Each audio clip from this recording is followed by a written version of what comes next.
Polisi berhasil mengungkap penyebab kemotongan bengkel Samo Rumah di Perintis Kemerdekaan Palembang.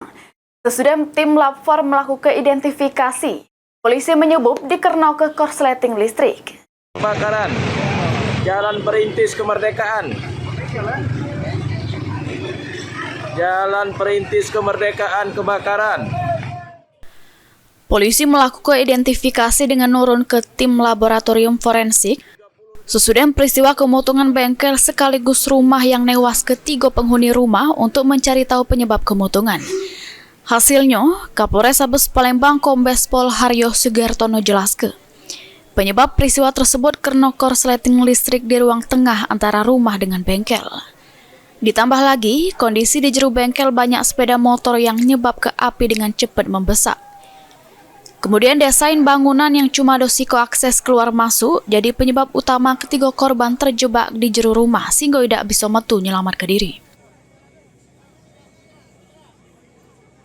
Penyebab kebakaran yaitu konsleting atau hubungan arus pendek yang ada pada bagian tengah ruangan. Jadi desain ruangan lokasi kebakaran tersebut rekan-rekan sangat tidak menguntungkan karena hanya ada satu pintu keluar masuknya, yaitu dari depan bengkel, ruang tengah, dan bangunan utama. Ketika terjadi situasi yang tidak menguntungkan di bagian tengah, tentunya masyarakat ataupun warga penghuni yang ada di belakang tidak bisa keluar karena akses jalannya hanya satu. Itulah yang menyebabkan terjadi korban kebakaran yang pada akhirnya ada beberapa 3 orang yang meninggal dunia.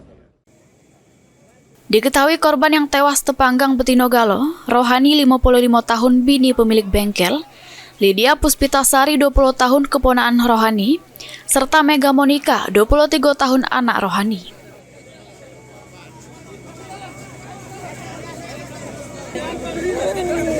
Angkat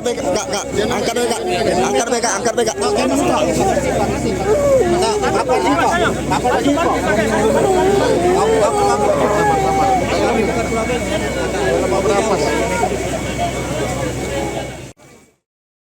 Mulyadi, PAL TV.